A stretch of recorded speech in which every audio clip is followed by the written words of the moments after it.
Naglabas na po ng findings ang Senate Committee on Foreign Relations na pinamumunuan ni Senator Amy Marcos at na kung saan ay sinasabi na kumpirmado na nagkaroon po ng tila sabwatan para pabagsakin ang mga Duterte. Pero agad huyang kinontra mismo ni Pangulong Marcos Jr.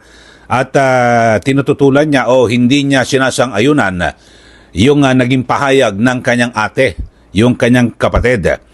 At iparirinig ko natin, mga kababayan, na ambush interview itong si Pangulong Marcos Jr. Pero base po sa findings ni Senator Amy Marcos ay kanyang isusulong yung criminal at administrative charges o kasong administratibo at kriminal laban po sa mga matataas na opisyal ng gobyerno ng Marcos Jr. Administration. Ito'y kaugnay ng sinasabing napakaraming irregularidad o illegal na pag-aresto at detention at pag-turnover kay dating Pangulong Rodrigo Duterte dyan po sa ICC sa The Hague, Netherlands. Ito ho yung mga kakasuhan.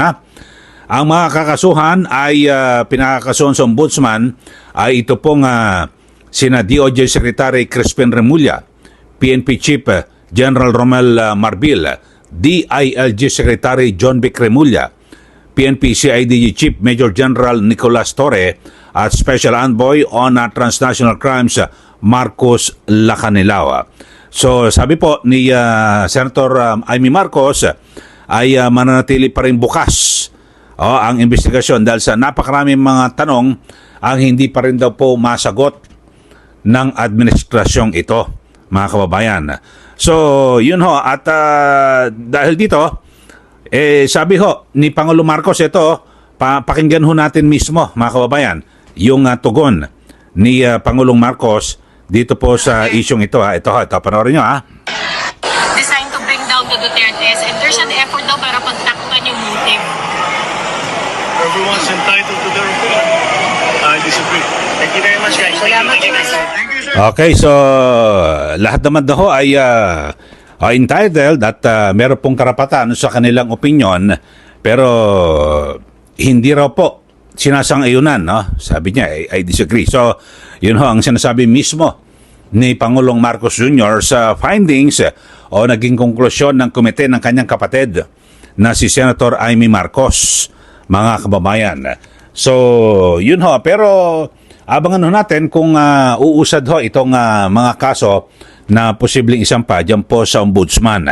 So, sa ngayon ay mga kababayan, may binabanggit nga ho. Ito, balikan lang ho natin. Ito pong si Senator Amy Marcos hinggil po sa mga kakasuhan ho na na mga opisyal ng gobyerno. Ito. Ang mga posibleng managutan ng criminal and administrative charges.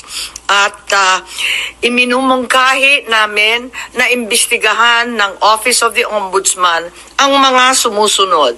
Una, si DOJ Secretary Remulla Boying maaring managot sa violation of RA 3019, Anti-Graft and Corrupt Practices for sanctioning an invalid administrative arrest against the former president in contravention of the ruling of the Supreme Court in the 2023 case of Immigration versus Juan Wenle.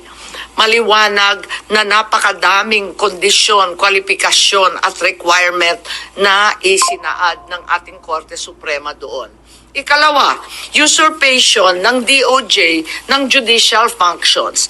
Kahit hindi sila korte, naghahatol sila na halos sila ang naging husgado.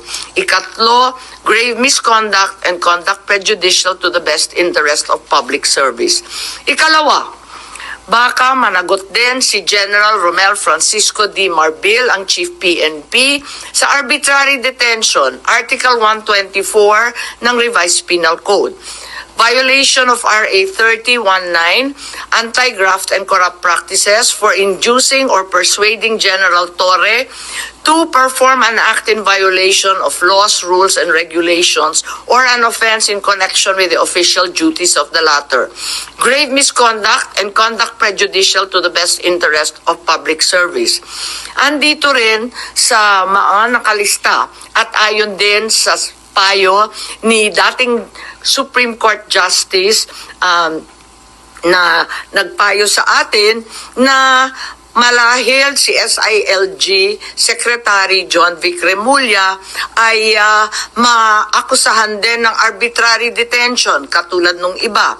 Violation of 31.9 for inducing General Torre and Marbil to perform an act in violation of the Constitution and our laws. Ikatlo, grave misconduct and conduct prejudicial to the best interest of public service. Ang ikaapat na maaring patawan din ng kaso ay si General Nicolas Torre III. Maaring managot sa arbitrary detention. 2 counts of arbitrary detention, not only against the former president, but also against former Executive Secretary Medialdea. Ikalawa, violation of RA 7439 for not allowing the former president to be visited by VP Sara, both his daughter and his named counsel, and for forcing the former president's lawyers to leave him. Also, the violation of 3019 for allowing himself to be induced or persuaded by General Marbil or SILG Remulla to perform an act in violation of law, rules, and regulations in connection with his official functions. Grave misconduct and conduct prejudicial to the best interest of public service ay maaari ring ipataw laban kay General Torre. Ikalima, Ambassador Marcos V. Lacanilao. Maaring managot sa usurpation of official functions, Article 177 of the Revised Penal Code, pagsisinungaling sa ibang kaso at perjury sa ilalim ng Article 183 of the Revised Penal Code, false testimony in other cases, and perjury in solemn affirmation under Article 183 of the Revised Penal Code, at conduct prejudicial to the best interest of the service. So ito ang further findings namin. Hindi ko masara yung investigasyon kasi marami pa rin mga issue katulad ng sinong tumulong sa ICC, yung tungkol sa eroplano na nanatiling bukas at masalimuot. Okay, so yun po ang naging pahayag ni Senator Amy Marcos sa 5 opisyal po na posibleng maharap po sa kaso.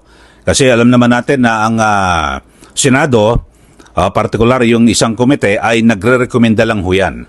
At sa Ombudsman, so ang Ombudsman po ang akto sa mga kasong ito. Bagamat ito ho, linawin ho natin mga kababayan na ang ganitong hakbang ng isang komite ng Senado o maging dyan po sa mababang kapulungan ng Kongreso, hindi po ito opinyon. Kaya ako binabanggit ho at nais po nating linawin dahil sa yung termino na ginamit po ni Pangulong Marcos Jr. ay opinion daw ho ito ni Senator Amy Marcos. So, at ang sinasabi, pero ano to, conclusion ho ito at findings. Kasi pag opinion, personal lang ho na pananaw. Di po ba?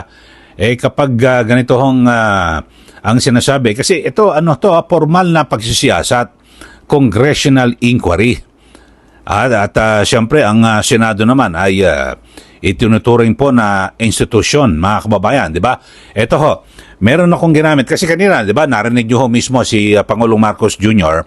ay kanyang kinokontra yung kanyang kapatid na si Senator Amy Marcos dito po sa issue ng yung na sinasabi na pagpapabagsak sa mga Duterte ang pangunahing layunin kung kaya't mabilis na ipinaaresto at ipinakulong sa ICC ito po si dating Pangulong Duterte. Ito